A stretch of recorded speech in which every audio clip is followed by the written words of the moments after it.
जाकिर हुसैन साहब हमारे बीच नहीं हैं। सैन फ्रांसिस्को में उन्होंने आखिरी सांस ली।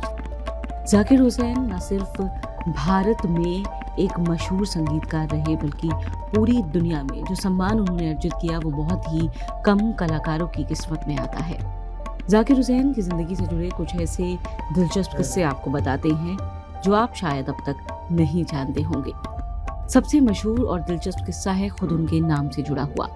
आखिर उनका नाम जाकिर हुसैन कैसे पड़ा? जब उनका जन्म हुआ तब उनके पिता उस्ताद उल्लाह रखा की तबीयत बेहद खराब हो गई। ऐसे में उनके घर वालों को लगा कि शायद ये बहुत ही मनहूस बच्चा है, और यही वजह है कि उनकी अम्मी कई हफ्तों तक उन्हें घर लेकर के नहीं आई। ऐसे में कई हफ्ते तक उन्हें एक दूसरी महिला ने पाला पोसा। ऐसे में अचानक उनके घर एक दिन एक फकीर आए जिन्हें वो ज्ञानी बाबा के नाम से याद करते।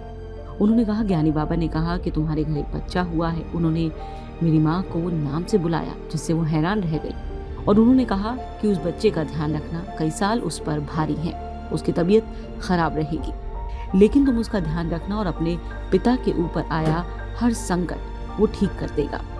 ये सुनते ही परिवार उन्हें घर लेकर आया और उनका नाम जाकिर हुसैन रखा गया। उसके बाद ताउम्र उन्होंने वैसे ही जिंदगी जी जैसा ज्ञानी बाबा ने उनके परिवार को ताकीद किया था।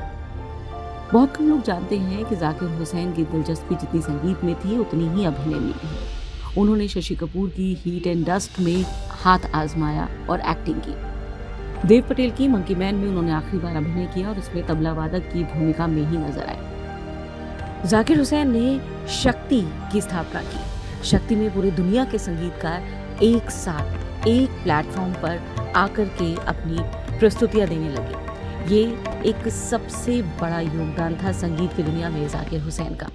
जाकिर हुसैन साहब को 1988 में पद्मश्री और 2002 में पद्म भूषण और 2023 में पद्म विभूषण से नवाजा गया। इसके साथ ही वो पहले ही ऐसे भारतीय कलाकार बने जिन्हें एक साल में 3 ग्रैमीज दिए गए। ये बताता है कि पूरी दुनिया में जाकिर हुसैन संगीत की दुनिया में वो उम्दा शख्सियत थे जिन तक पहुंचना भी कई लोगों के लिए एक सपना होता है। स्टैनफोर्ड यूनिवर्सिटी में जाकिर हुसैन साहब ने भारतीय शास्त्रीय संगीत की शिक्षा भी दी। अपने जीवन में महज 12 साल की उम्र में उन्होंने ग्लोबल टूर शुरू करे, जो आज की तारीख में बड़े बड़े संगीतकारों के लिए भी आसान नहीं होता, और यही वजह है कि उन्हें चाइल्ड प्रोडिजी के नाम से भी जाना गया।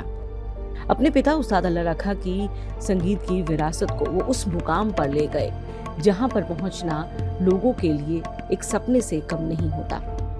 साथ ही बहुत कम लोग जानते होंगे कि उन्हें फिल्म मुगले आजम का भी ऑफर मिला।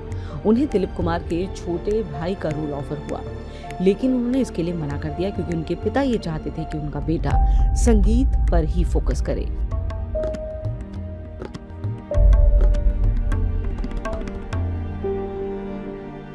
जैसे कि मैं सो रहा हूँ तो पिताजी को जगाना है मुझे, तो वो डायरेक्ट उठाने के बजाय, और हिंसा की परंपरा मेरे यहाँ नहीं थी सौभाग्य से, तो वो क्या करते थे कि उस कमरे में आ जाएंगे या बाहर से गुजरेंगे और चौपाई बोलेंगे, प्रात काल उठ के रघुनाथा